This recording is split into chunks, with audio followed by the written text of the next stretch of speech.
So the Hornets just keep losing to the Wizards. Mark Williams has an awful game. Terrence Oglesby lets you know about it. The only saving grace, the only thing that takes attention away from all of that is the Hornets made a trade. They acquired another second-round pick. Wouldn't you know it? We'll break it all down today. Locked On Hornets.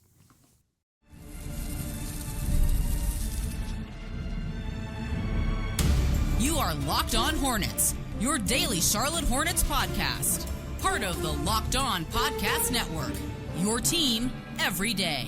In a minute, cuz we live.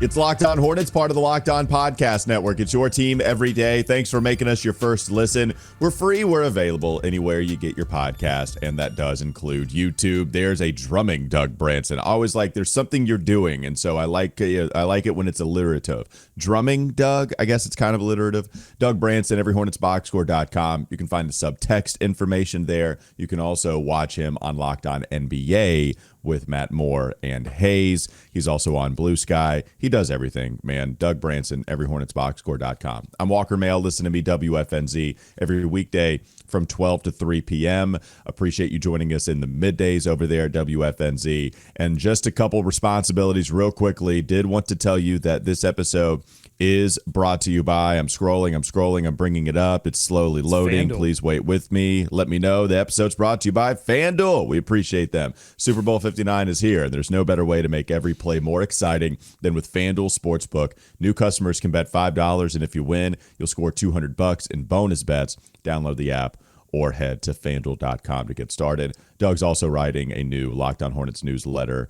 Just sign up for free at LockedOnDaily.com. Just do That's it. LockedOnDaily.com.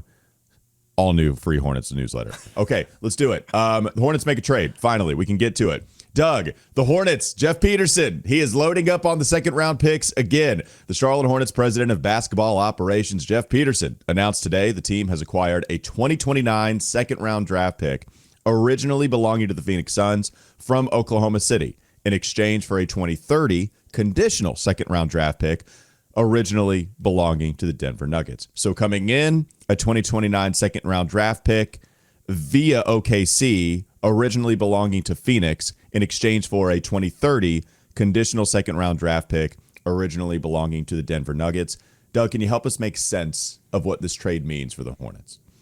Well, I think on its face, you've got a team in Oklahoma City that has just a massive amount of draft assets, and they have to manage those assets a lot like a bank manages assets. You move stuff around sometimes, but for NBA teams, you can't draft these teams somehow. Some of them have like 7 second-round picks, 4 first-round picks. You can't draft all of those players and bring them into your system because you have to pay those players, and then you got to find places for them. They're not getting NBA minutes because OKC, they already have a stacked roster. So they have to look ahead and say, all right, how can we move some of these, extend some of these? So you exchange a 29 for a 30, and you just put that one out a little bit. And for the Hornets, what they get out of it is they get, I think, what will be a better second-round pick because Phoenix, I mean, they're shopping Kevin Durant right now. They can't get rid of Bradley Beal. The hopes for them to be perennial playoff contenders, they're not very good right now. So that could be a better second-round pick than maybe a Nuggets pick would be. So that's on its face. But I think if you're confused as to why they would just swap second-round picks, you would be right to be confused. I think the question is, was this part of a conversation that they're having or had or are continuing to have? And then they were just like, oh, hey, we also have this thing. We can go ahead and get it done, get pen to paper on that, and keep talking about what we're talking about. That's the question, because the Hornets have a relationship with OKC. I'm surprised they still do after we sent them the rotting corpse of Gordon Hayward for, I mean, we got some players back that are interesting players. But there is a relationship there. And so the question is this the start of something else? Yeah, so I was confused about this. I was definitely confused about as to why you might be getting the second round pick, but it does feel like they would be, one, loading up on this to make another deal. I don't know Maybe. if some other team just wanted a better second round pick and they're telling you that they're not really interested in a Denver Nuggets second round pick that's even further out. So a Phoenix Suns 2029 second rounder where you're betting against Phoenix, which seems to be a better bet, right? Like even with Denver having Jokic be that much older all the way in 2030, and who knows what his NBA career looks like at that point. Who knows anything as to what's going to happen in 2029 or 2030, but a bet against the Phoenix Suns seems a little more logical. It seems like something you would rather do rather than having a bet against Denver. Part of that is because, and I guess I don't know Denver's pick situation entirely, but I do know Phoenix's pick situation, and they're just dealing all of their draft picks for stars right now. Matt Ishbia, right. He told you every team would love to be in their position when they traded for Kevin Durant, and they have Bradley Beal, who has maybe the worst contract in the league with the no trade clause attached to it. So a bet against Phoenix seems like good business if you can pull it off. I just, again, it is harder for me to understand as to why OKC would pull the trigger on this. I get your point. You can only pay so many second rounders. You can only use so many second round picks. It's 2029. Right. So it's like it is tough for me to make sense of why these two guys would do it. What I like is Jeff Peterson continues to seemingly have great relationships with smart GMs. And if you're going to deal with OKC, usually that's a bad deal for you. But when you're just talking about second round picks and you've already won a deal with OKC, hey, man, Jeff Peterson, he's on the up and up, baby. This is what the infant stages of GM stardom look like right here. This is it. And I'll give you another interesting angle of this, which I hinted at in my first response there. Is this the beginning of something else or part of a larger conversation with Oklahoma City? They're about to get two of their bigs healthy again, Isaiah Hartenstein and Chet Holmgren, who has been injured most of the season. They're about to get both of those guys back, which means that some of the bigs that are not very big, but some of the bigs that they're playing are suddenly going to be without minutes. And that means they could possibly be available as Oklahoma City. They're looking around the Western Conference right now, Walker, and they're seeing Memphis figuring a lot of stuff out. Finally got a win over the Rockets. The Rockets, they lost to New York last night, but everybody's kind of coasting towards the break at this point. But the Rockets, maddening defense, a real brutal team to play against. Oklahoma City, I think, sees these teams are breathing down their neck right now. Do they want to make a move to make sure that they can put some distance between them and the rest of the Western Conference? Maybe the Hornets have something that they desire. Maybe it's Miles Bridges. Maybe it's something else. I'm not sure or maybe it's just more assets. Maybe they want assets from the Charlotte Hornets, and they've got a guy in Jalen Williams, 6'9", real physical forward. Could be just an interesting ad for the Hornets if they could peel him away from the Oklahoma City Thunder. So just something to watch. I'm not sure exactly how the pieces would fit there, but just something to watch. So just because I'm afraid of people falling for what I just did for 5 seconds, this is where the whole Jalen Williams thing is a problem, because you're not talking about J-Dub, right? You're talking about... Correct. No. I'm talking about the 6'9". Yeah, Jaylin, the 6'9" forward. Well, I think what we have done, even if I don't like it, it seems to have caught fire here. We do J-Dub for really the better Jalen Williams, and I don't even know what the Arkansas Jalen Williams is. I know he takes a lot of charges. I liked him coming out of Arkansas. No, I mean, he's good. Good player. He's not. Good now, player. Oklahoma City has a lot of great players. And so this is what the Hornets have to do. If they want to kind of build up the back half of their roster, particularly an anemic and not very physical front court, I think they can go to some of these bigger organizations that are stacked and don't have enough play time for everybody and peel a couple of those guys off.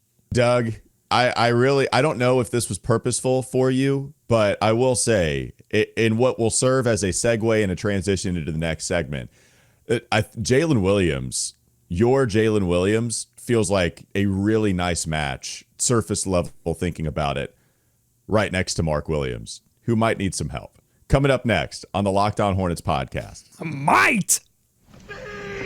Bees everywhere! Doug Branson rants about Terrence Oglesby, he rants about Mark Williams, goes in on the performance of Big Mark last night. rough game again for the Hornets entirely. But yeah, again, just as he always is, Mark is one of the big takeaways. We'll get to all of that coming up next. Locked On Hornets.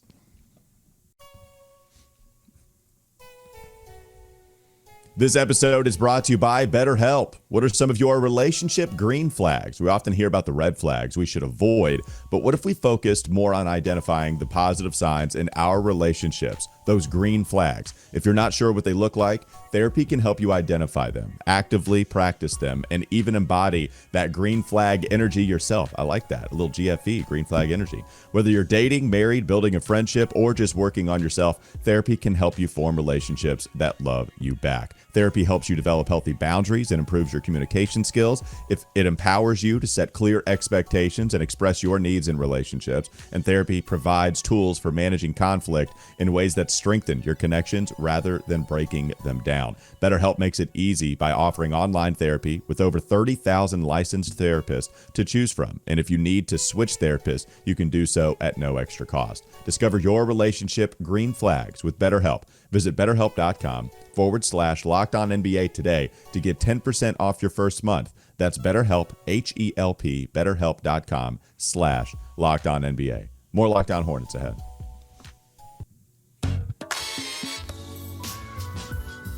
So I was looking at some of the stats against the Wizards, Doug. I tweeted it out. I said, here are some fun, and by fun, I mean painful stats with the Hornets-Wizards games that we've seen the last couple of years, because they lose 124-114, which means that the Hornets have lost all 3 of their games against the worst team in basketball. I was trying to describe this to Olivia last night. She said, the Wizards are the worst team in basketball? I said, yeah. But the Hornets have lost all their games to them? Yes. Yep, that did happen. So the Hornets aren't the worst team in basketball? I'm like, look, if you wanted to make that argument, fine. In the standings, okay, how we measure this sort of thing, the Hornets are ahead of Washington, except for in the head-to-head. So looking at stats, they're now 0-3 this year against Washington. They're 3-7 their last 10 games against the Wizards.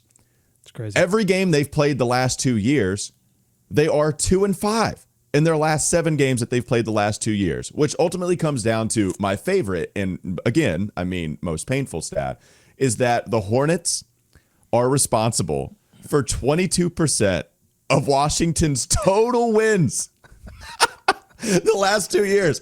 The Hornets are responsible for 22% of the Wizards' total wins the last 2 seasons. It is remarkable. And again, by remarkable, that is another code word for painful.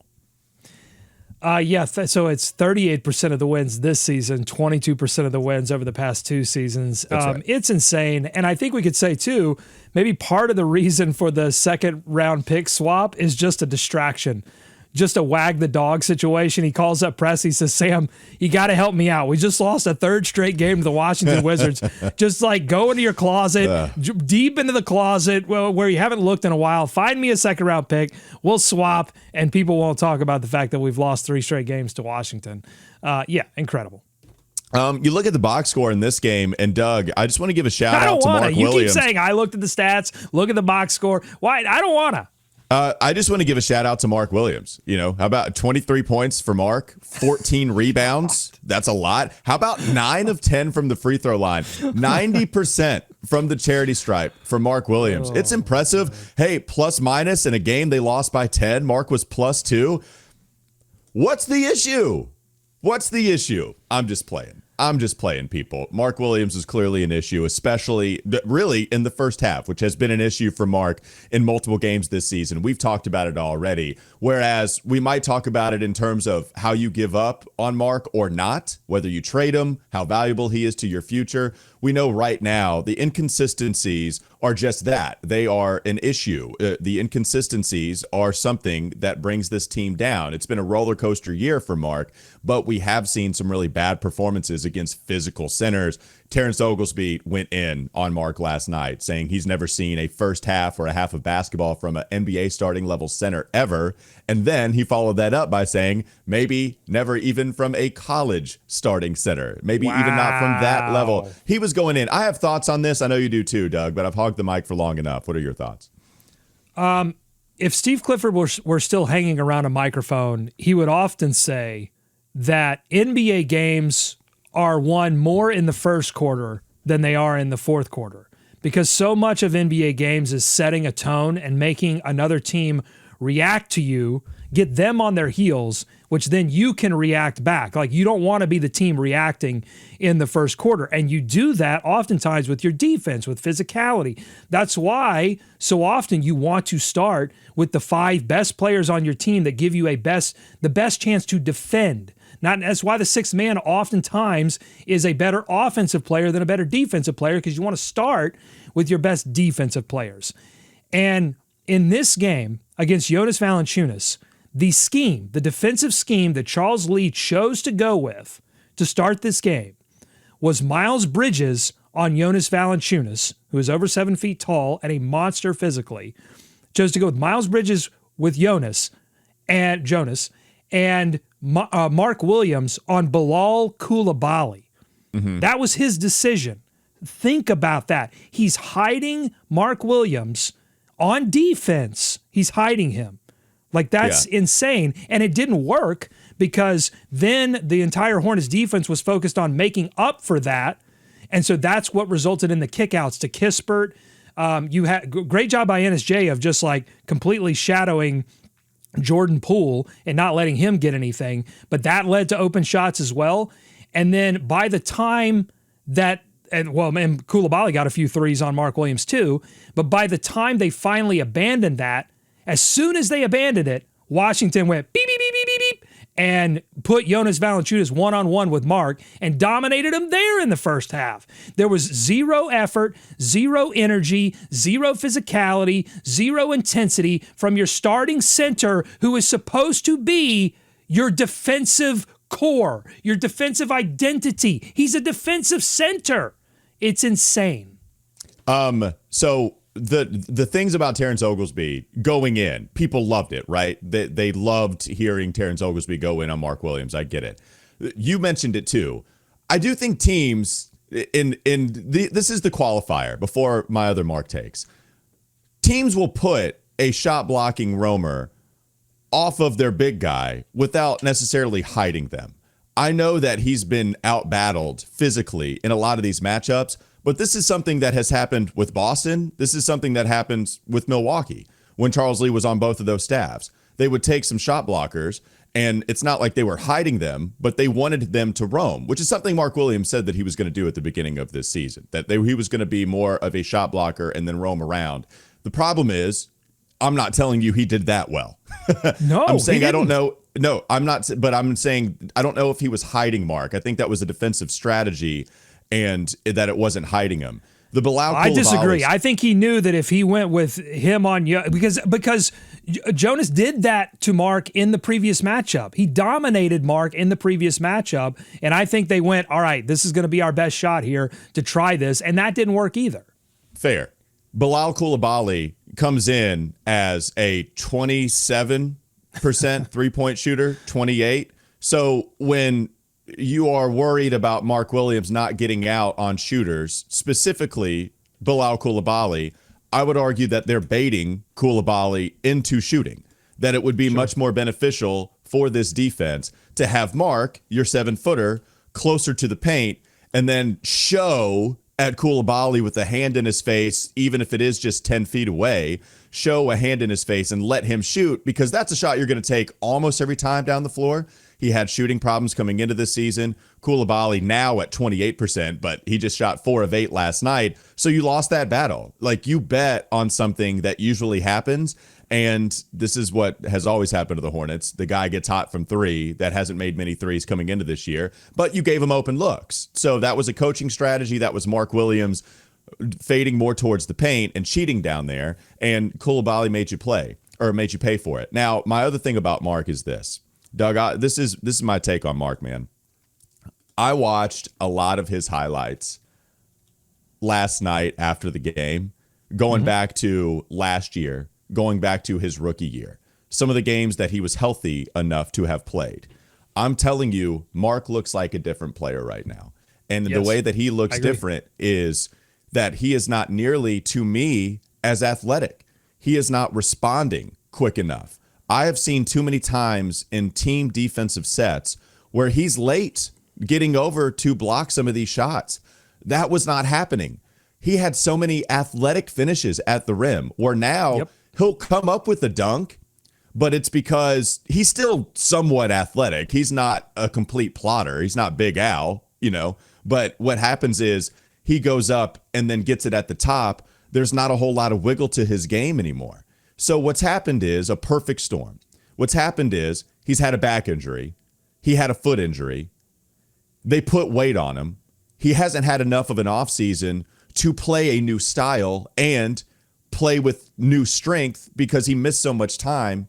So with all of that going into the equation of what you want Mark to be, you lose the athletic skill set, the confident skill set that Mark had. We've never had Mark effort issues, right? That's not something we ever came in. You cannot find a podcast that finds Mark Williams having effort issues. Physicality issues, for sure.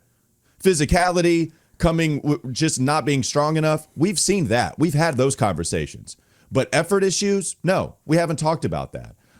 Look, I hate it. I hope that they didn't mess him up by putting too much weight on him, and the injuries also went into that. But Doug, I'm a little worried about the lack of athleticism there. He can still show you in the second half he responded. The second half wasn't nearly as bad as the first, but the first halves, they're killers. They really are. It hurts you. As much as I love him, man, there's no doubt the first half is a killer. Well, it might not be that they messed him up. It might just be that the sort of coming together of he had to put weight on. There was just he wasn't going to be a starting level center without putting a little bit of weight on. But I think the coming together of the back injury, the foot injury, and that at the same time is showing up. And I don't even think there's some moments that I saw, and I wrote this in the Every Hornets box score write-up, that I don't think would even show up on a highlight reel because it was in the transition between offense to defense, defense to offense before a play gets set. And watching him labor as he tries to just change directions as everybody else flies up the floor. And I don't know if it's the foot or the back or the fitness or what, but you're totally right. He does not look like the same player. And I think what's interesting too is that before the Nuggets game, he missed 2 straight games with left foot injury management. And then he comes back off of that and has a really good game against the Nuggets. I thought he was active, physical. Yeah. All the effort was there against Jokic. He was doing the right things. And then plays 2 consecutive games. And what happens? It wasn't a back-to-back, but it was 2 consecutive games. And what happens in that one? He looks like he's got air concretes on his feet. So that's an amazing. I just want to sit in that for a second. That was fantastic. Okay, move on. Sorry, move on. And I'm not this stinks. I'm not trying to make light of this and make fun of him. This stinks because the whole key to the Hornets becoming a competitive team as soon as possible is having a center. They haven't had one. They haven't had an awesome center since Big Al.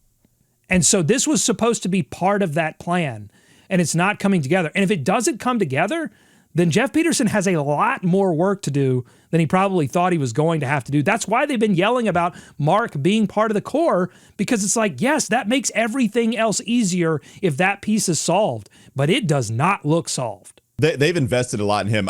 Let's get to more Mark stuff on the other side of the break. Coming up next on Locked On Hornets. He's everywhere! We have some Sicko Satchel questions. I also want to complete this conversation on Mark until we have it again, inevitably, because he's A-block material every single time he goes out there on the court. More Mark stuff, more Sicko Satchel stuff coming up next.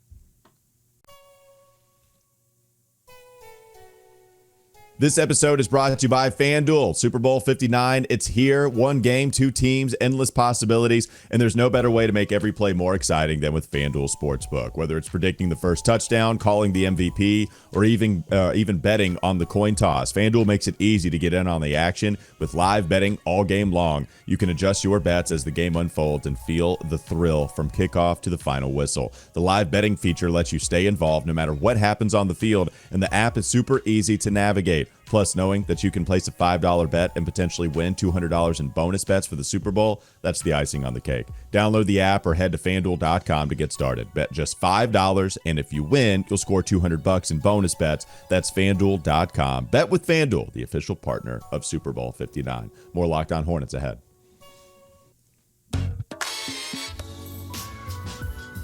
Getting back to Mark. So, putting the weight on, yeah, I know that Mark should put more weight on as a rookie transitioning into the NBA.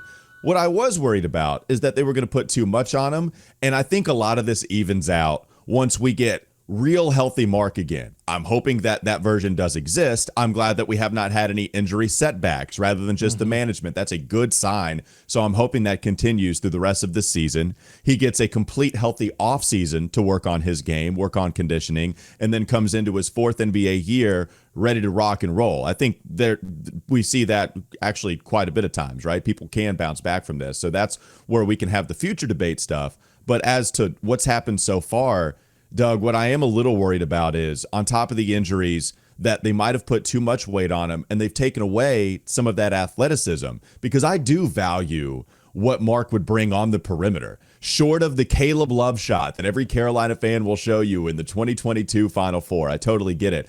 But man, Mark was active out there on the three-point line a couple of years ago. He would eat people up. He's scared to go. I feel like he's scared to go out there now because he's going to get beat. Because now he can't move his feet nearly as well. He just can't. I mean, there's a play last night.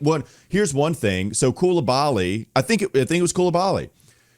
The game plan, I think, had been to let him shoot threes because he's a terrible three-point shooter. I saw some Wizards account last night also say teams are just going to let him shoot. That's the game plan on the Wiz. You just let Koulibaly shoot.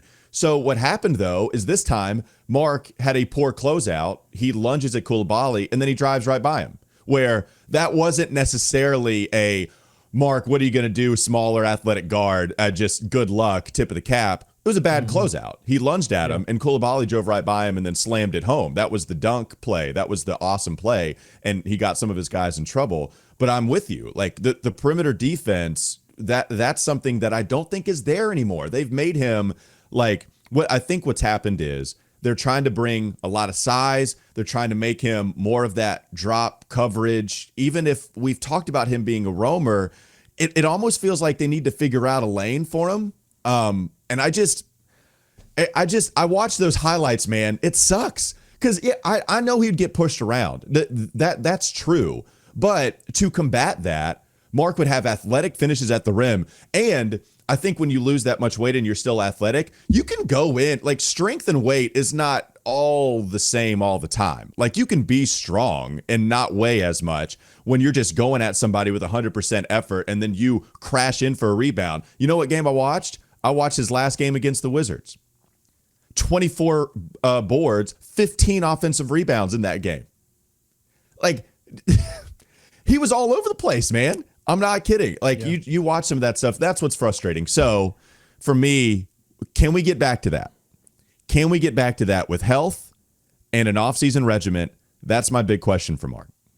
Yeah, well, and again, I wonder if some of this is mental and fitness and trusting your body and understanding what you can and can't do and being confused by that and all of that coming together. Because I think the play, I'm speculating, completely speculating, but this is the play that sent me through the roof in my own home. So I'm speculating that it's also what sent Terrence into like, all right, I'm going to go in. It's the play where Jonas gets the ball and he misses and he gets like 3 offensive rebounds by himself and Mark is just standing there. Miles standing there too, but no one tries to chuck him. No one tries to hit him. No one tries to foul him. So there's like strength and then there's physicality. They're two different things. Physicality is not it's not what your body is. It's what you do with your body. And that I think is the most frustrating part is that, and I think you're dead on there with like picking a lane. It's like he's transforming his body, but he's not transforming the mentality of like, okay, this is what I used to do with my body in high school and at Duke, and this is what I'm trying to turn my body into and what I need to start doing with my body. So that's where all of this becomes super difficult, but the time is running out. Like the Hornets have to make a decision sooner rather than later on like, do we continue to invest in this player And that's where this all becomes super messy. The good news is, while time is always running out on all these players, it's not running out so fast to the point where you deal him at the deadline. It's not that urgent. You don't deal him at the deadline. You keep him for, what are you going to deal him for, right? What you trade Luka, you can trade anyone. I'm saying, okay, I'm not ruling it out. Well, I said on every Hornets box score, I'm dead serious. I'm not doing any reporting here. I'm just saying I'm not ruling anything out. The only thing that would truly shock me is if they moved on from Brandon Miller.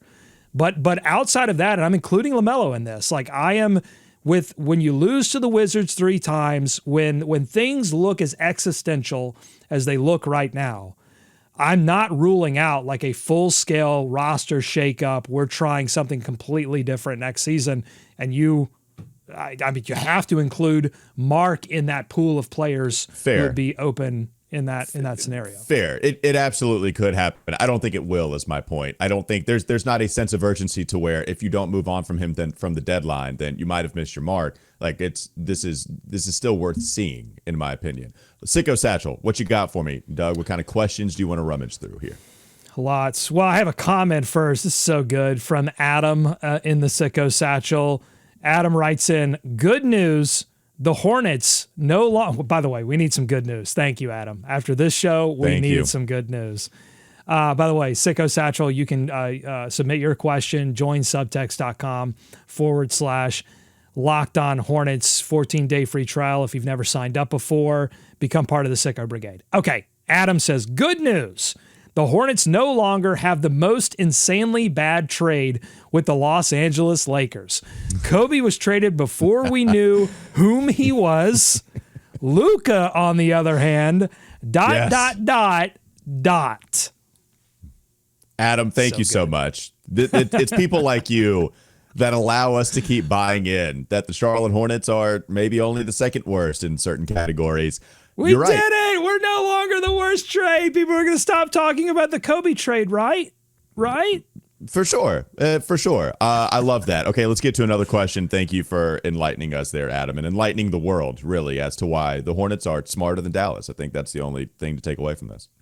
791 wants to know, roster question, are Cody Martin and Josh Green not just the same player? At times this year, it's felt like Cody Martin has been a better player, eye test, not analytics. It always seems, though, that Cody gets thrown in the trade conversations. Why? Josh Green is a better shooter. So how much do you value that? I think that's how I answer it simply. Green is somebody that you can depend on more for shooting. I think cutting Cody Martin is...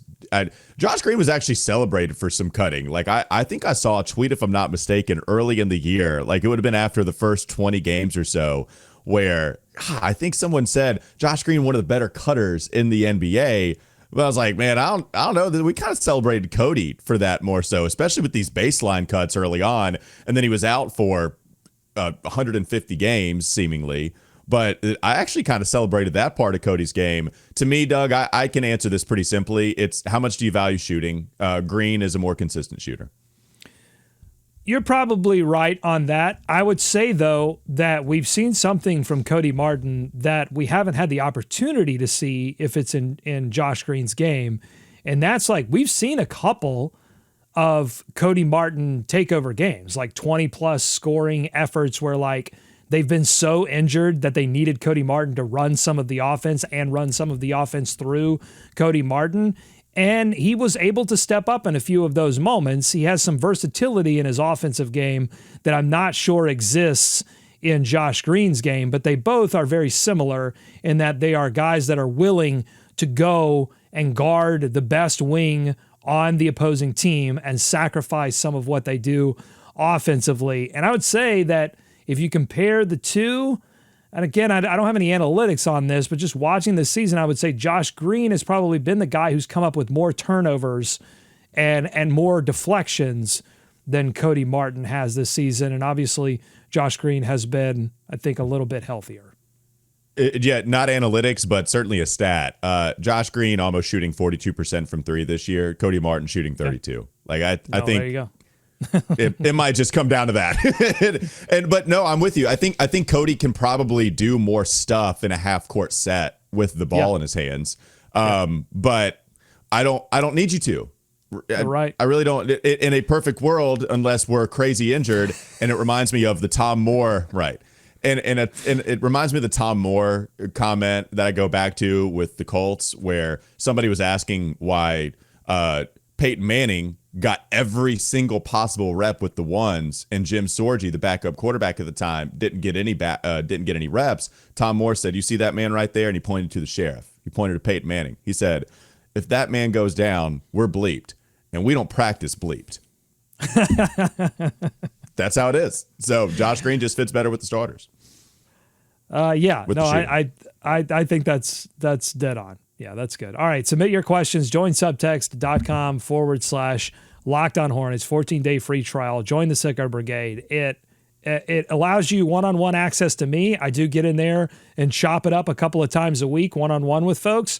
But it also obviously supports what we do here on Locked On Hornets. Thanks for making us your first listen. We're free. We're available anywhere you get your pods. That does include YouTube. You just heard Doug's tease. Also, make sure you're listening to Locked On NBA with Hayes and Matt Moore. They do a great job breaking down national NBA storylines. If you want some more basketball takes that are outside of your Hornets realm, again, go to Locked On NBA. I'm Walker Mail. Listen to me, WFNZ, every weekday from 12 to 3 p.m. We'll be there again today talking more Hornets and plenty of other things in the Charlotte sports scene. We'll try to find some good news like Adam did. Have a great rest of your day. We'll be back with you tomorrow.